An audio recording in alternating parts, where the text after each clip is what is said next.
Good day, Artventurers! How is your week going? I know we're all going through tough times these days, mostly stuck at home, and I want to lessen the stress with this simple activity. Let's do some hand lettering with this good old Crayola Supertips. I find them easier to practice with because they're cheap in most cases, so you won't feel guilty running out of ink. And they're sturdy, so they're easier to control. So grab some of your papers and let's begin. I have here the 12 color set laid out and a blank notebook. First, let us practice the basic strokes. As you can see, the tip of the marker is somewhat cone-shaped, so we'll take advantage of that. Lettering with these markers depend on writing on an angle. You can make thinner lines when you angle it vertically and achieve thicker lines when you angle it diagonally or close to the paper. Just practice doing that till you're used to it.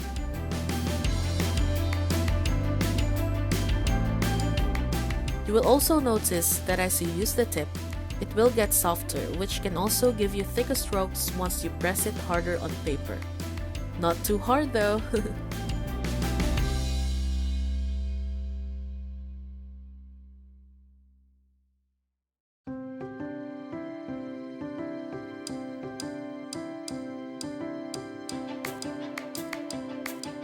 Now, let's practice writing capitals and cursive using the basic strokes.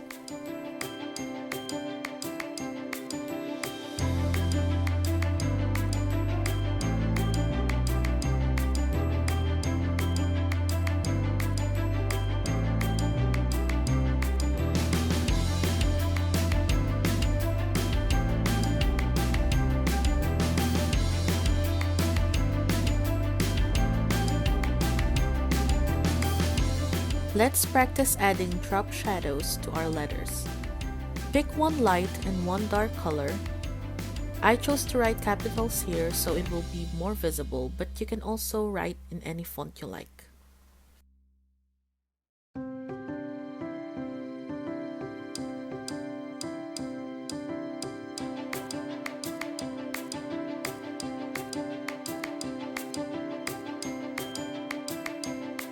Then write the same letters again, but this time slightly move your pen to the right to make the shadows.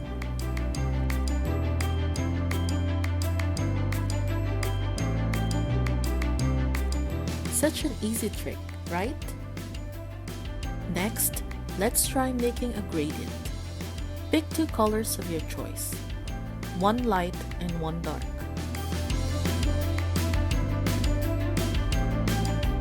Write the font you like using the lighter color. As you can see, I made them thicker by using the angle of the pen.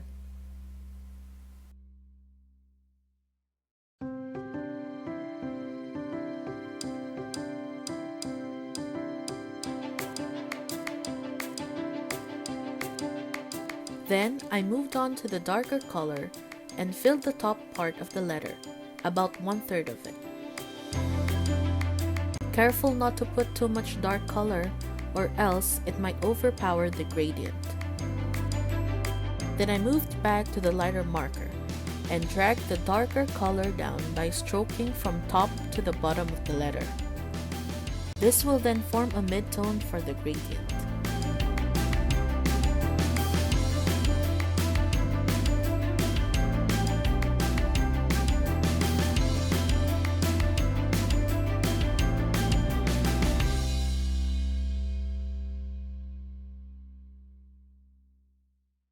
How about a 3-colored gradient? Pick 3 colors that has a light, mid, and dark tone. Same as before, start with the lightest one.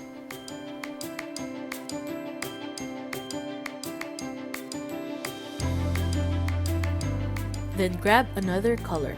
In this case, I used the purple one to fill the top part, then used the darker blue to drag the color down. I finished it off using the lightest color again to make the gradient smoother.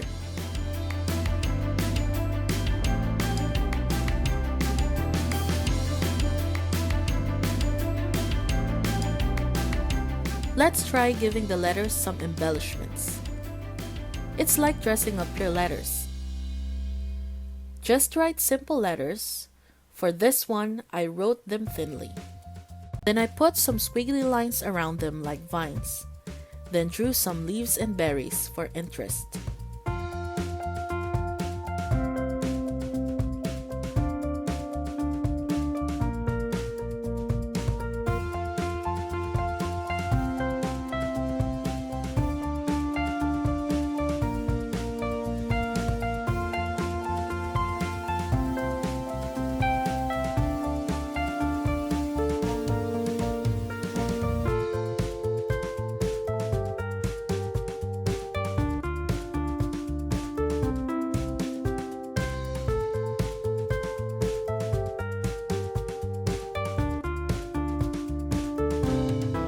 Let's try another one with capitals. This time I made it look like Christmas lights by putting on more colors.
It might be time-consuming, but the result is quite interesting.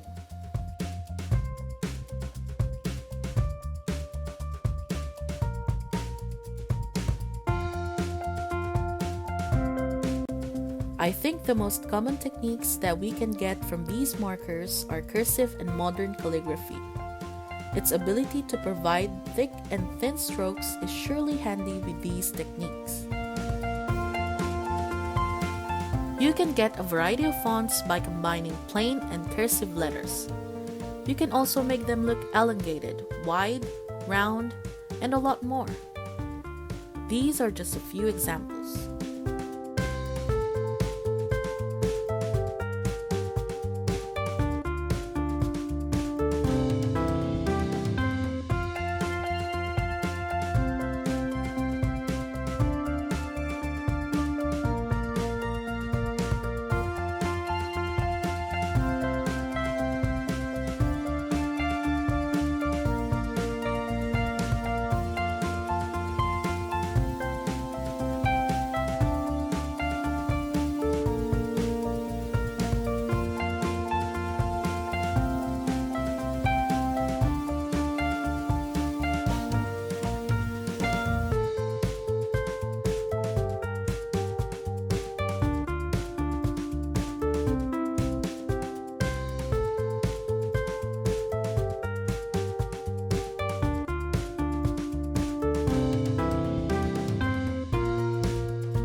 Now that we have tried different kinds of lettering, let's put it into practice.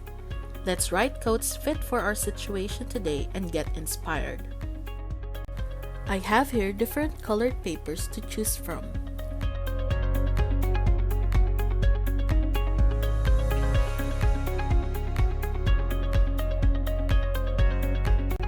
For the first quote, I've written it in a yellow polka dot paper, and then I made the keywords stand out by writing them in capitals.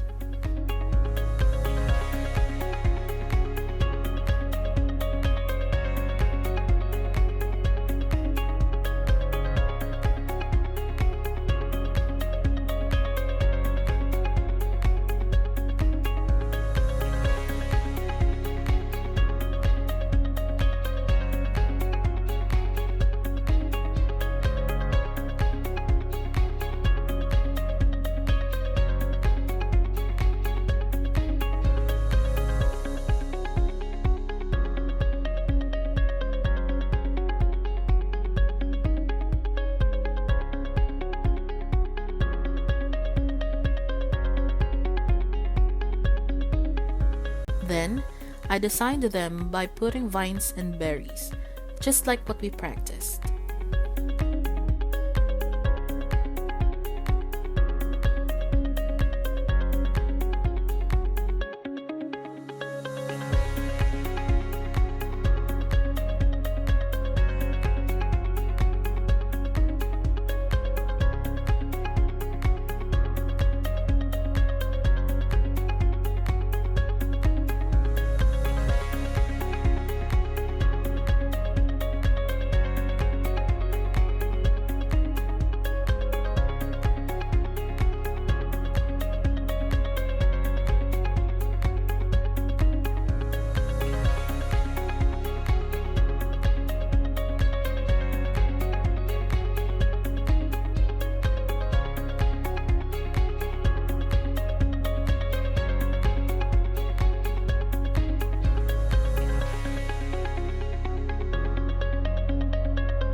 Don't forget to put the author at the end of the quote.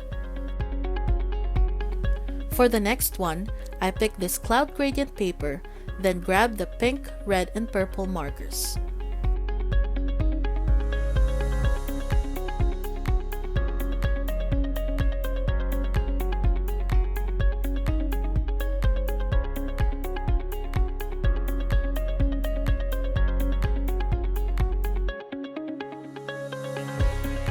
I've written the first word, invisible, in bold letters. And guess what's next? Gradients!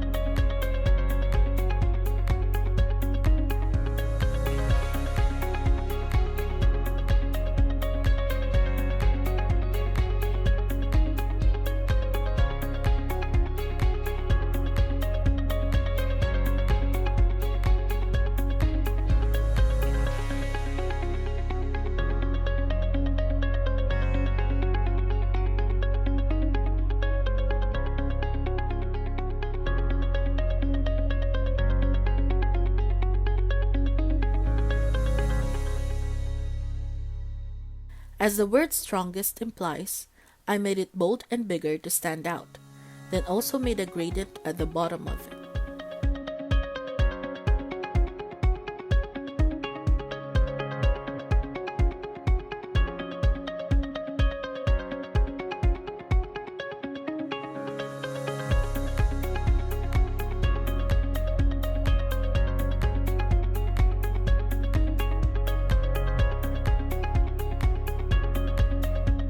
This time, I put the color purple, the darkest one, in the middle of the letters.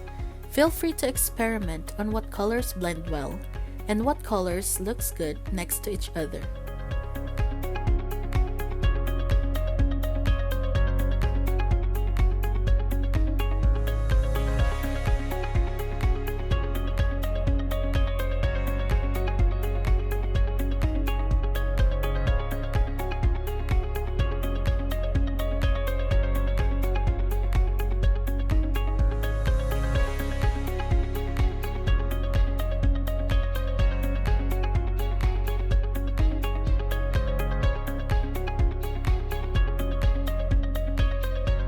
Here are the finished coats.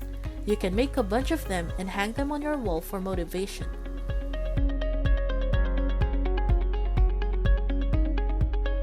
Try to experiment with different borders, papers, embellishments, and you can also put them in your drawings.